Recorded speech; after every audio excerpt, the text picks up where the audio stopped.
Today's Flying Scotsman, the best known of Britain's crack express trains, no longer stops at Darlington.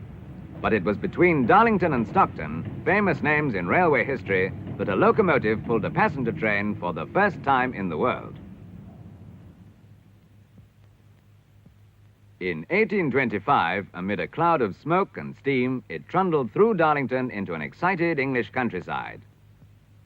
Behind it, a man with an equally famous name, George Stephenson.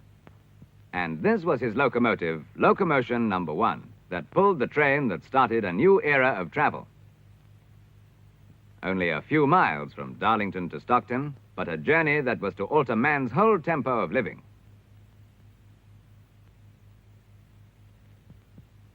There was some opposition, but over the next 20 years, railway travel caught the public fancy. New lines pushed out into rural England, bringing the towns ever closer together. Stephenson's famous rocket at the Rainhill trials in 1829 proved conclusively that the steam locomotive had come to stay. Parallel with the progress of railway expansion is the history of engine power and speed. The Hardwick in 1895, in a race from London to Aberdeen, covered 140 miles at an average speed of 67 miles an hour. In 1904, the city of Truro traveled at 102 miles an hour. Today, maintained with loving care, she runs excursions for railway enthusiasts.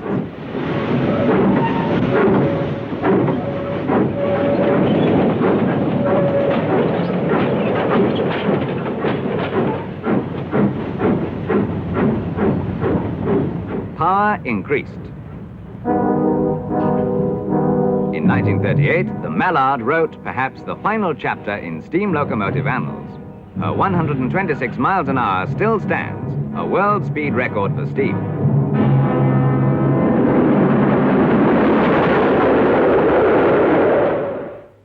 From very early on, British steam locomotive pioneers sent many countries their first iron horses, helping to link far-distant peoples and to develop the arteries of trade.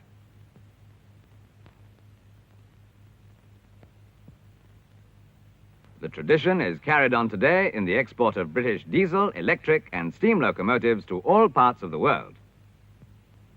Electric traction was the first to follow steam. Its value has long been proved on routes with heavy traffic in and around great cities such as London.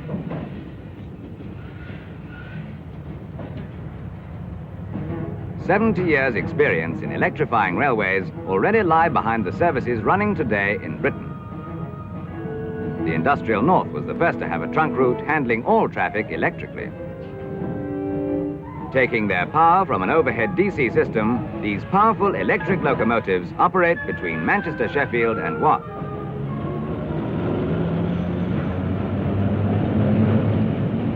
Their route lies across the 2,000-foot-high Pennine Hills, difficult terrain, especially in bad weather. Electric locomotives enable a large quantity of heavy coal traffic to be hauled easily and speedily over this arduous route.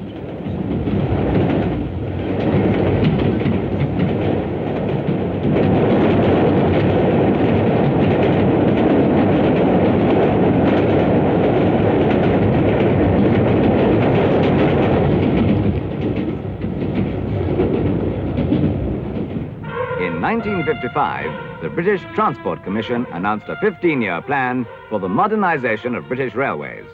Vast and imaginative in scope, it heralded a new era of travel for Britain and presented an exciting challenge to British railways and the locomotive manufacturers. A feature of the plan is electrification of certain main and suburban lines using high-voltage AC power. For example, trunk routes between Liverpool, Manchester and London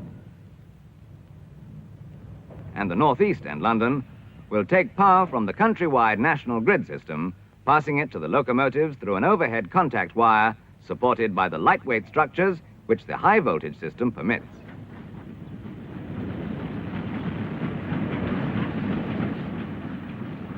Another feature is the introduction of diesel traction on the remaining routes.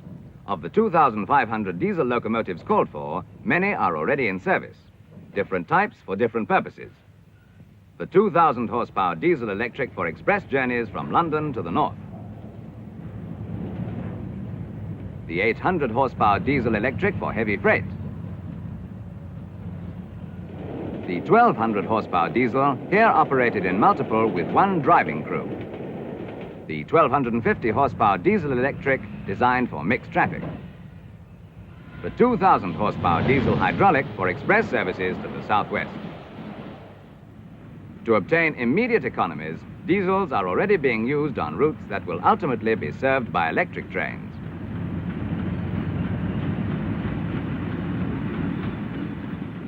For the passenger feeder lines to the trunk routes and where suburban electrification is not warranted, diesel multiple unit trains have been selected. Suburban and cross-country services are seeing more and more of these new diesels. Light, comfortable and fast, they are proving very popular.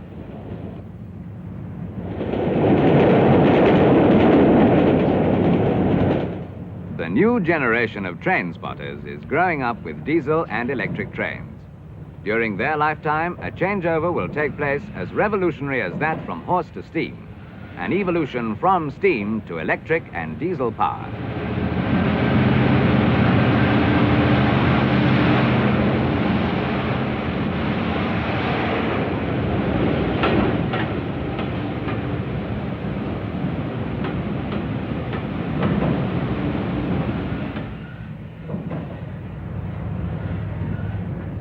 Diesel shunting locomotives have been replacing steam shunters on British railways over the last 20 years. The unromantic shunting operations in the sidings and marshalling yards, seldom seen by the public, are in fact vital to efficient railway working.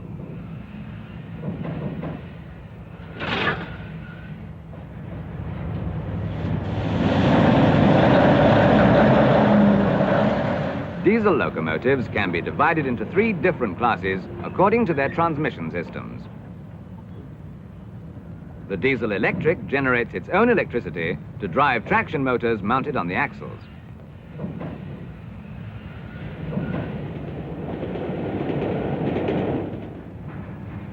The diesel hydraulic uses fluid in a torque converter in much the same way that steam is used in a steam turbine to convey the engine's power either directly to the wheels or through a gearbox.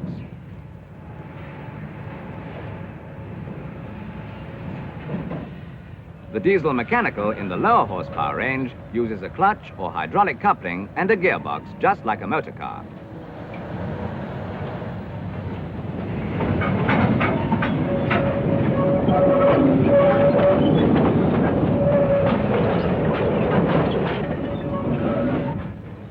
More and more more industries in Britain and overseas are turning to the British diesel shunter to save on the cost of their internal transport. The ease and smoothness with which it handles heavy, dangerous loads adds to the diesel shunter's value in industries like steel. Coal mining also uses diesels for haulage both on the surface and below ground, where the exhaust gases are cleansed so as not to poison the atmosphere in the mine. In oil refineries and similar installations where a stray spark might cause fire or an explosion, the diesel can be used in complete safety. Careful attention given to the design and maintenance of flame-proof equipment ensures that British diesel locomotives are the safest in the world.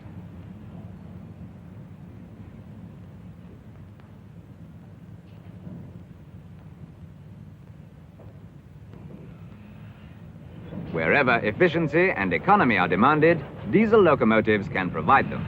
They can be employed continuously for long periods. They don't need to stop to take in water or to return frequently to depot for refueling. During idle periods, they consume no fuel, yet they are ready to go at the touch of the starter.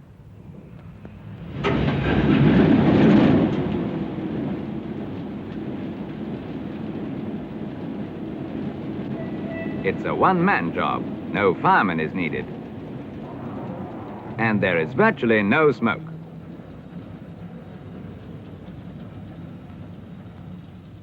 No machine can be admired without a thought for the men who made her. Untold skill, knowledge, and labor of designers, engineers, and craftsmen go into every locomotive made, and equal skill and care must be lavished on her maintenance. In their works, British manufacturers train apprentices and students from the countries in which their locomotives run.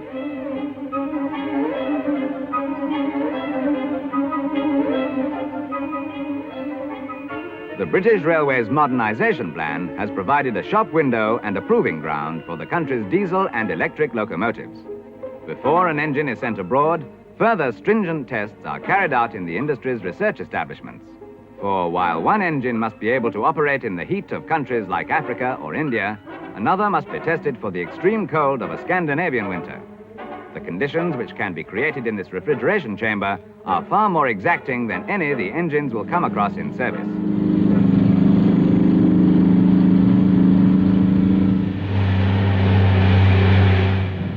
130 years of making locomotives are in themselves a guarantee behind every single locomotive built in Britain for service overseas, like this one bound for Spain.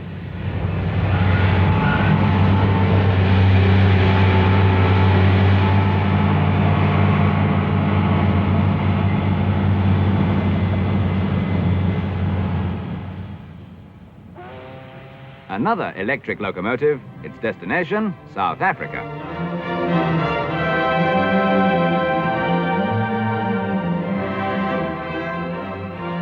In Johannesburg, in the Union of South Africa, the rails stretch like metal sinews through the city, a steel network spreading out into the blue distance towards the vast silences of the high veld.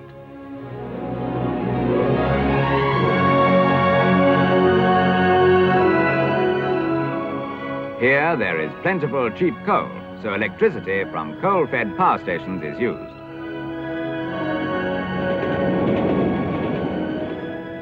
But on the desert stretches, where electrification would not be economic, the British steam condensing locomotive takes over.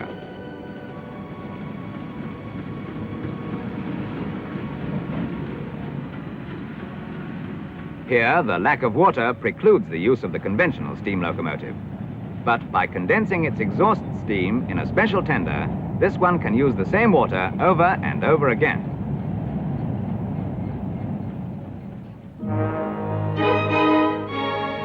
Water is also scarce 5,000 miles to the northeast in India, in the Kutch Peninsula, but here the coal fields are far away. In a country where the old and new exist side by side, the traditional bullock cart and camel contrast strangely with the 625 horsepower diesel hydraulic locomotive. But this modern form of traction can also work efficiently in the hot, dry and sandy conditions.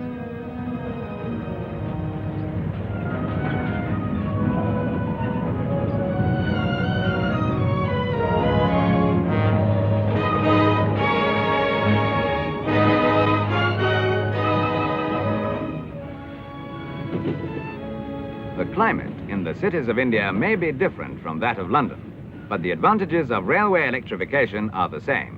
It is clean, flexible, and unsurpassed for high-density passenger traffic.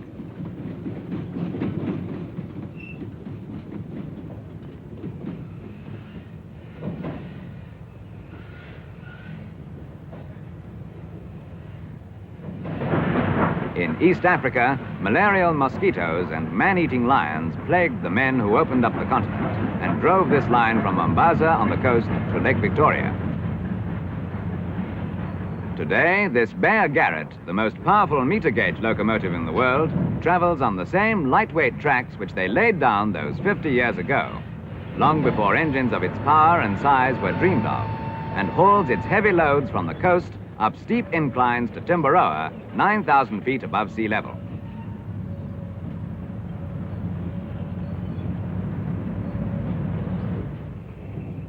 Wherever locomotives are required in any continent, the same pattern can be seen. The pattern of British locomotives tailored to suit particular requirements. Britain buys food and raw materials from many countries and in return exports capital equipment like locomotives. Such a partnership is seen in Australia.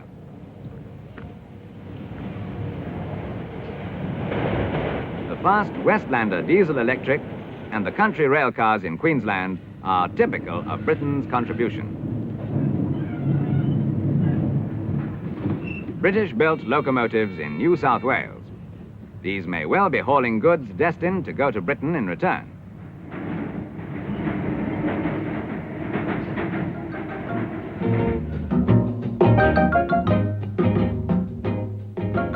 Just as the terrain, the scenery, and the colors of Brazil differ from those of Australia, so do the locomotives that Britain sends her. In service, their paintwork takes on a local coloring, but their working parts have been designed long before to suit the locality. The connection of British locomotive builders with Latin America is long established, Britain supplying the first locomotive to the Argentine in 1857. It is significant that today, these nations of South America, design-conscious and so modern in their outlook, should still choose British diesel and electric locomotives.